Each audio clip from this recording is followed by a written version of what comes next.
1-2 switch. Here we go. Game on.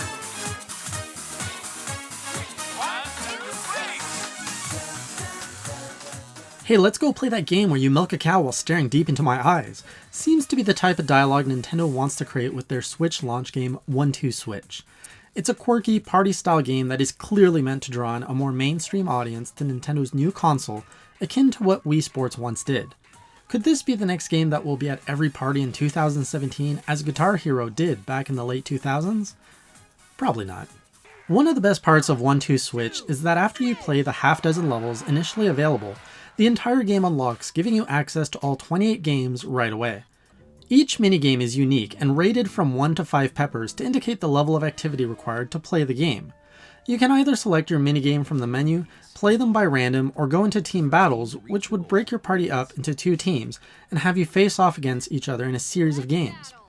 The game is presented in a way that you can pop this in during a party and be playing a game nearly instantly without the need to navigate any menus or load screens. Before each game, there's an instructional video showing actors playing the game out to help players understand how to play. Luckily, this is skippable, so you won't always have to watch it. The minigames themselves are played by mainly using one Joy-Con per player, and is usually completed within 1 minute. They range from being genuinely fun to outright awkward and bland.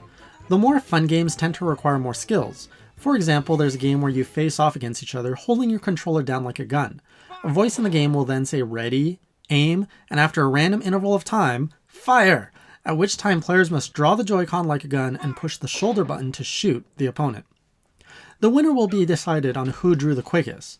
Another skill-based game requires players to hold the Joy-Con with both hands, as though they were holding a chain wrapped treasure chest. The first player to completely unravel the chain from the treasure chest is then declared the winner.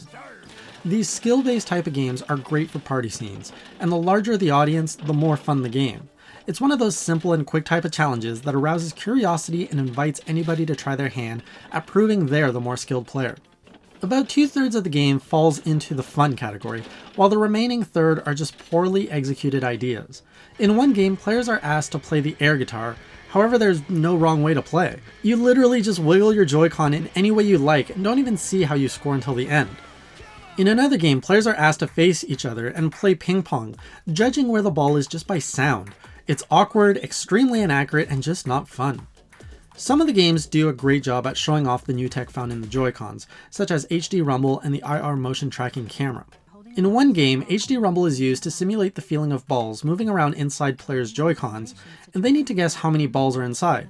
This experience is really impressive, as it genuinely feels like there are actual balls moving around inside the Joy-Con. In another game, the IR motion tracking camera is used to determine how many sandwiches you can eat within a set time. It's a silly game and sure to make the room fill up with laughter. Unfortunately, 1-2 Switch will find little use outside of parties. There are no human vs CPU mode to play the game alone, and even playing 2 players gets old quick. The game really only shines in a room full of people looking to have fun. This limits the game's potential reach. Even more so considering that the game comes in at a full price of $50 US. I have no idea how Nintendo can justify selling such a simple and limited experience at full price, but I would find it a hard product to sell to anyone at that price. I feel the game would have been a perfect pack-in game for the Switch to help show off the Joy-Con's capabilities and encourage people to take their Switch units out to parties and attract more interest for the console.